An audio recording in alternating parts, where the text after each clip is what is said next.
A 5-year-old girl named June Alvarez brought a drawing to her kindergarten teacher on a Tuesday afternoon in 2038.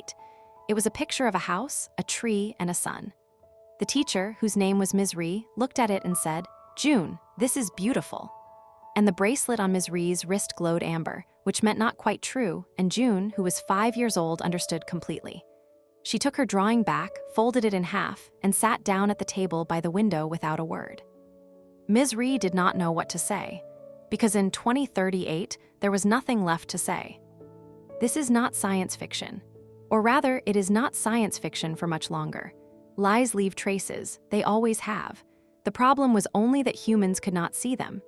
In 1967, the psychologist Paul Ekman began cataloging what he called microexpressions, flashes of the face that last less than a quarter of a second and reveal what a person actually feels. Lies also change the voice. They shift pitch, disrupt breath, introduce tiny tremors trained listeners can hear. Lies show up in brain scans. In 2005, researchers using fMRI at the University of Pennsylvania correctly distinguished truth from lie with nearly 90% accuracy.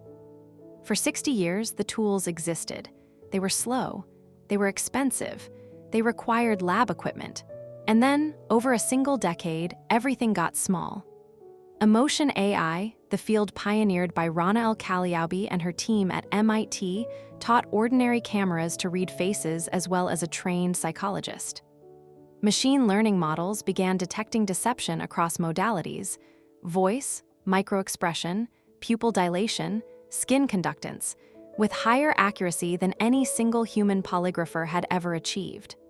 The first consumer product that fit on your wrist cost $299. By 2038, it was a gift people gave their children. At first, it seemed wonderful. Couples used them to settle arguments. Courts used them instead of juries. Politicians stopped being able to campaign.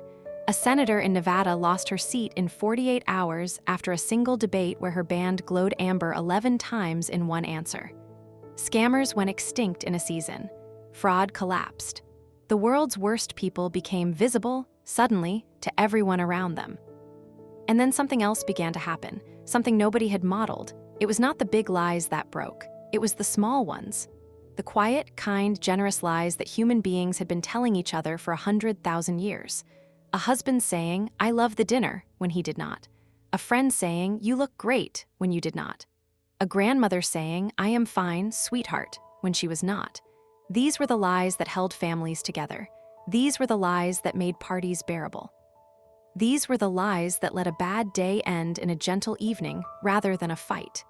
And one by one, in the soft amber light of the wristbands, they all came out. This is the thing June Alvarez understood at 5 years old in her kindergarten classroom.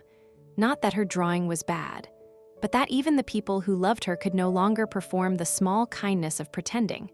Without the small kindness, there was no place left for affection to land. Love, it turned out, had always traveled in disguise. And now, in a world that could see through every disguise, love had to find a new way home. June Alvarez showed the drawing one more time that day. To her grandmother, who was old enough to refuse the wristband, old enough to be from a century that did not believe in making the truth easier than the person telling it, the grandmother held the drawing up to the lamp. She turned it. She traced the purple tree with one finger. And then she said, "June, I love this drawing. I love it because you made it." And there was no bracelet on her wrist to tell anyone whether it was true. But June knew it was true. Because the grandmother had stopped lying a long time ago, and she had also never stopped loving. The world that invented the truth detector believed the great human problem was dishonesty.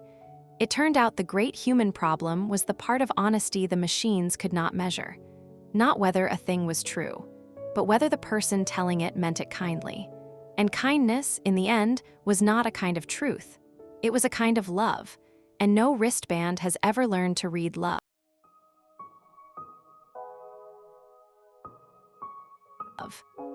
Every tomorrow leaves an echo. We'll be listening for the next one. Next on Echoes of Tomorrow, the week the children stopped being born.